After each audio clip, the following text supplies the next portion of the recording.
Okay guys, it's official. I'm on my way to the thrift shop to pick up that pile I bought yesterday.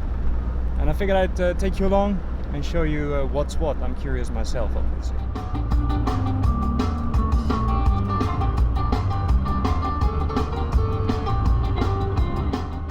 Everything's closed down for some sort of festival, so I'm actually gonna have to do quite a bit of walking with this stuff.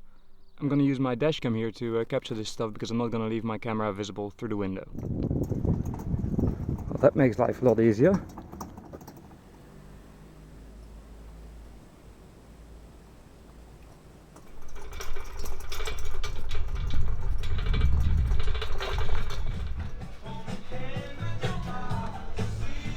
The boss.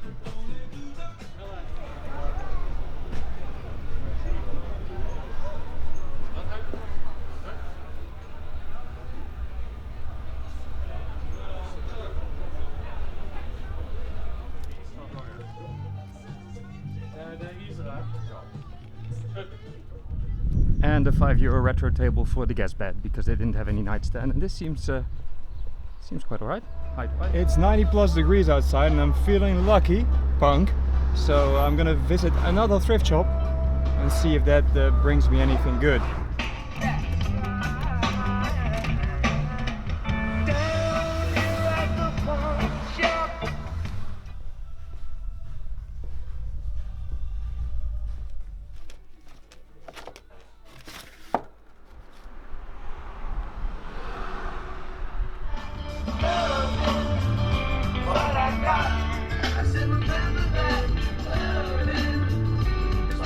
See if the power's on first. Speakers on. Do we get anything? There's some lights. It's very dim, but they do work. So I'm gonna hook it up to my test speakers, which is a pair of really cheap Pioneer surround thingies. Aux. Speakers on. Nothing whatsoever. Missing something? Ah, turning it on helps. When I'm gone, I'll cry my eyes out. Except for a slightly noisy balance fader.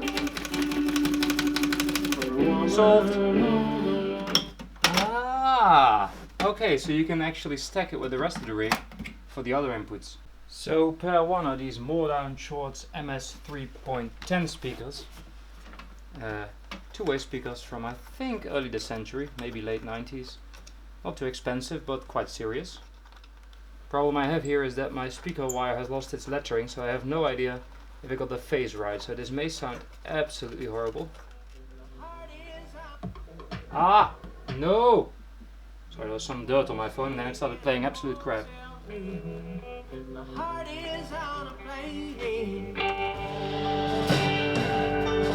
I can't even pour myself a glass of wine. These are not half bad at all. Let's grab the Wavdales. Did you see that? You just blink your eyes and there's Wavdale Diamond 5s. How do these come off? Just sheer violence? There you go. Another two-way metal dome. I'm usually a big fan of the Diamond series. They never disappoint. But I don't like metal domes, so I'm a bit worried about these. Oh yes.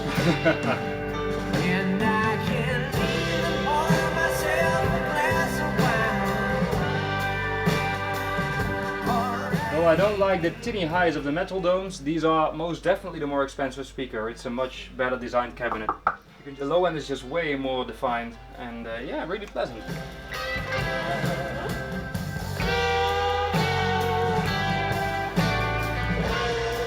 Good stuff. Now there's that other rig that I have, but I'm first going to test that on the cheap speakers, obviously. The record player is actually much deeper than the rest of the rig, so it doesn't really sit quite right. It looks a bit crappy, but here you are. It's a Sanyo rig that cost me the whole of €10.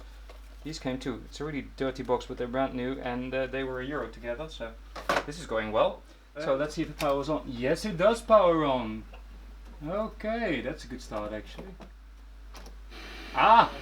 Use an old screwdriver as an antenna. Let's see what that does. Not much it seems. Okay. The tuner seems to work, but doesn't receive anything on FM. Oh, it actually runs and there's some VU action going on. Wait, let's see. Tape.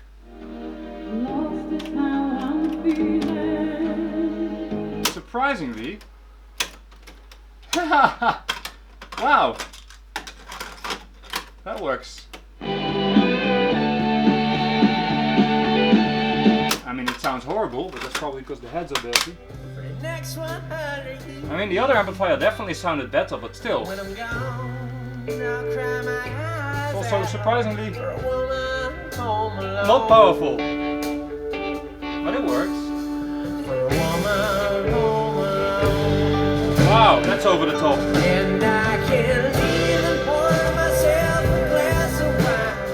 So the tuner doesn't receive, but other than that everything seems to be working. Let's try the record player. So it's that's the problem. It's on there very wonky, so I'm gonna move it forwards a bit. I do realize it's not level, but I'm not gonna play any good records on it. There won't be much sound coming from this one though, because the stylus is gone, like gone. There's nothing there. But if I'm not mistaken, I still have. Here we go. I'll put this to the side. Oh, just one left of those. Just one. I have to actually buy one next time. Still got weight. Here we go, 0. Let's give it 2 grams and a bit of anti-skate and see what it does.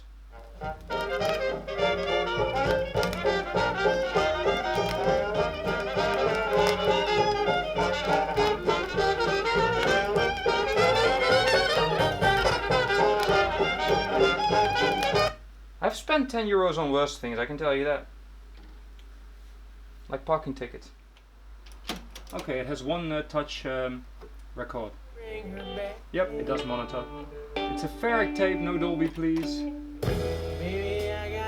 These PUs are actually kind of cool. Let's see what it does. Oh, that's pretty bad. I mean, it does record.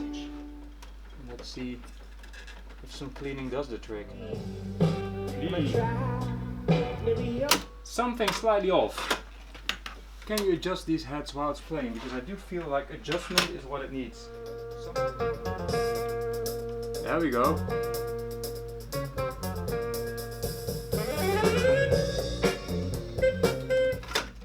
It does seem to have some. I think there was a bit of Q-tip in the way as well. Let's try this again.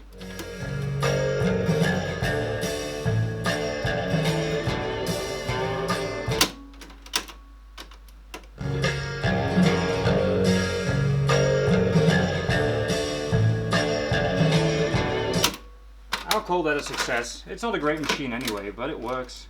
And playback is spot on, so I'm actually quite happy I don't have to trash it, because usually those decks are beyond repair or just not worth repairing. And this one's definitely worth a shot at least playing back other people's tapes. So there you go! One €10 rig working as intended. Except for the tuner. Let's not talk about the tuner.